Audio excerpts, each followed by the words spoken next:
Good morning. Indeed, a great pleasure being here today. Dr. Shabani, let me reassure you that we do not blame UNFPA for the rising fertility, at least not in Sindh. So, I don't know what the other provinces they think, but not in Sindh. We take our incompetence, our failure to do things on ourselves. We don't blame others for what we haven't been able to achieve. So having said that, I think Sindh has been the most progressive province where family planning is concerned.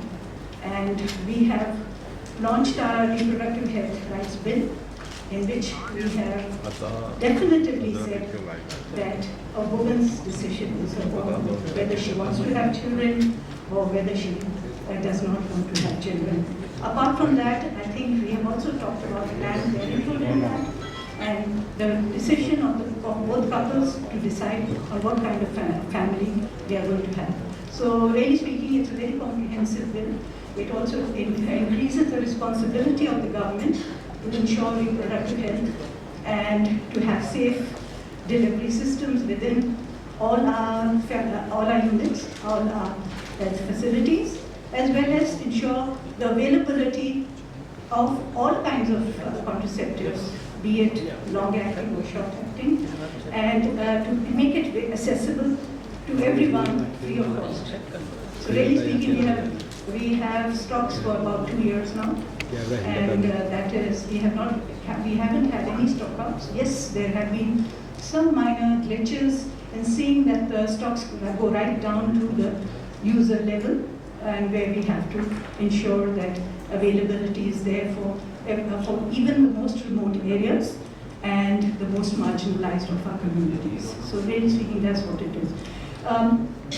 The major element of concern is the fact that very little knowledge is available in the society, in the communities about contraception, of health associated with reproduction, and that's where we are lagging behind. And I think that we have to make sure that our women do enjoy a great degree of understanding of what they want to achieve where their reproductive lives are concerned. And this allows us to come to the second point. Not only is reproductive health rights and reproductive health a part of SDGs, because obviously every child that is born should have the best opportunity in life. And we see that children, if they are unwanted pregnancies, most of these women go in for abortions. And the rate of abortions as a means of contraception is very high in Pakistan.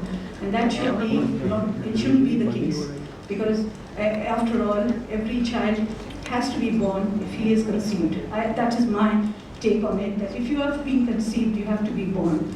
And the woman has to take on the responsibility of seeing that the unwanted pregnancies are not born, and that brings us to the rights of the government and the responsibilities rather than the rights of the government. The responsibility of the government is to ensure that the contraceptions are there, the knowledge is there, so that women can access those possibilities.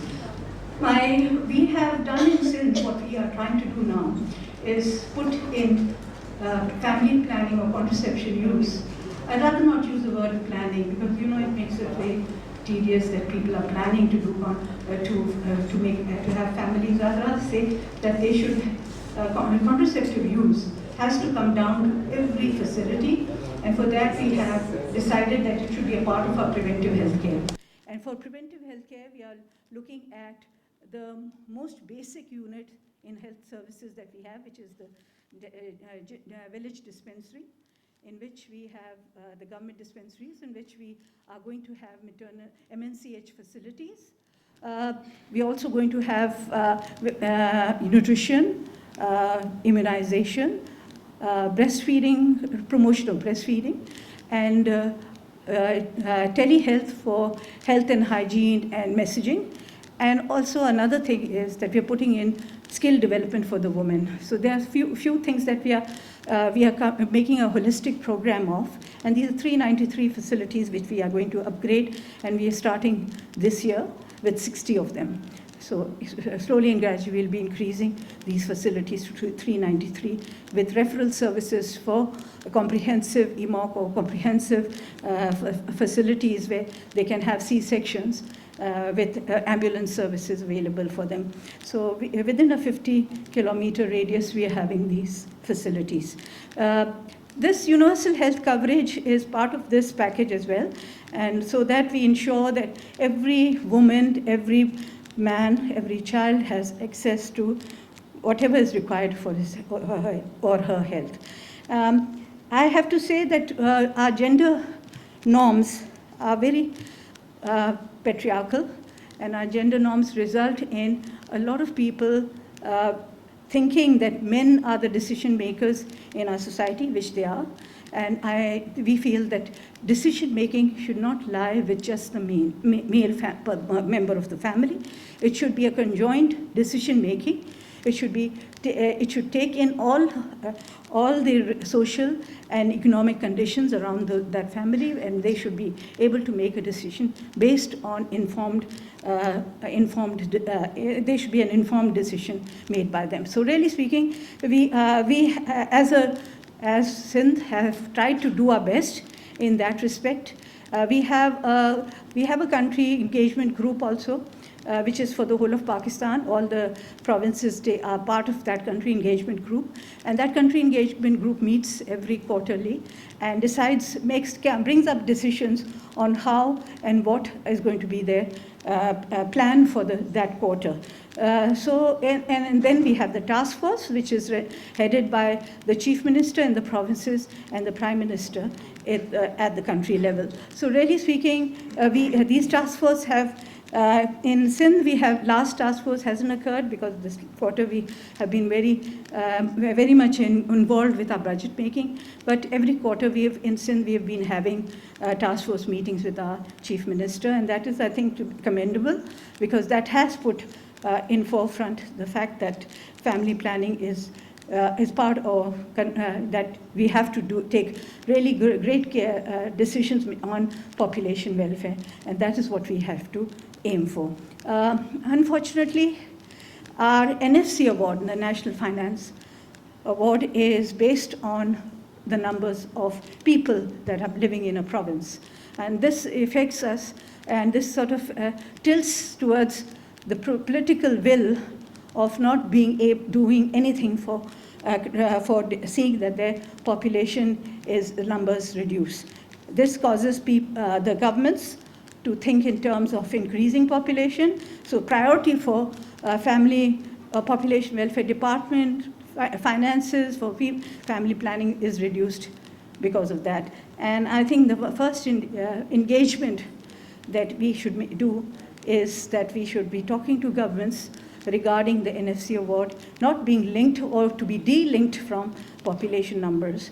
And obviously, this is a very crucial position to be in, because I don't think they are ready to listen to you about de-linking NFC from population. And I don't think in any near future, I don't see the possibility of that happening. Having said that, our general trend should be, I agree with the UNFPA report, that gender is a crucial element, and seeing that there's gender equality, there's preference given to women's education, and there's preference given to women's involvement in the workplace, so that we may be able to reduce our numbers.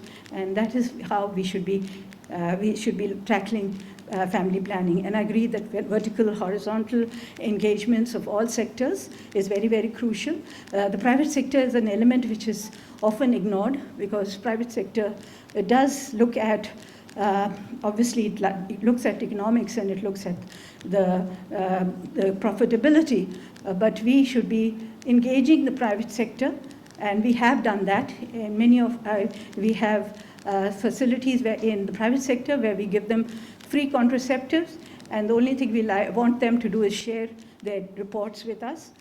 And they do that, and based on the utilization report, we give them further contraceptives. And this is, I think we need to further engage with the private sector in this, because I think the commodities sometimes are very difficult to obtain.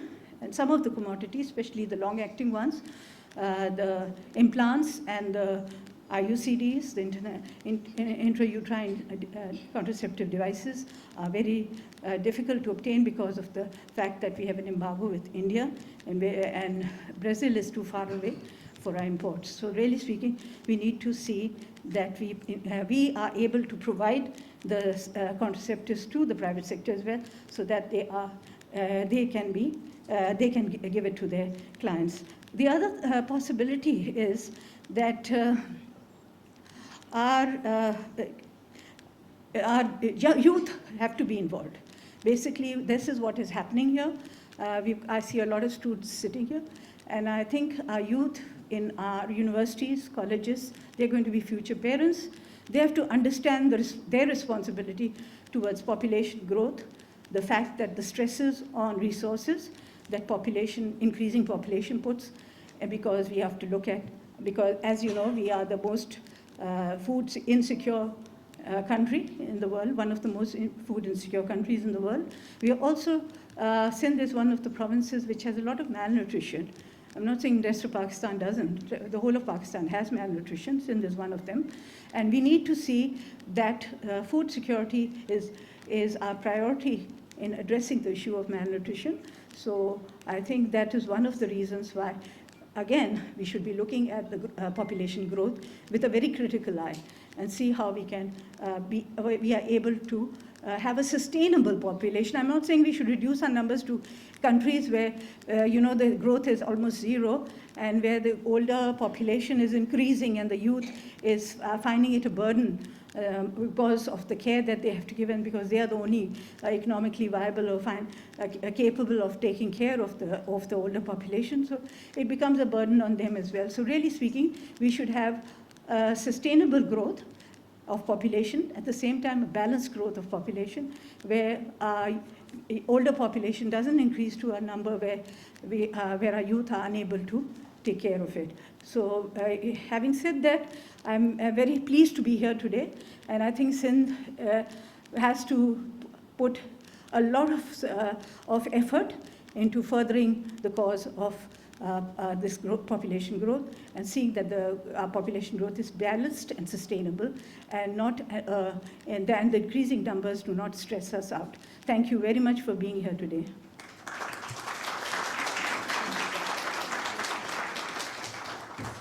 We extend our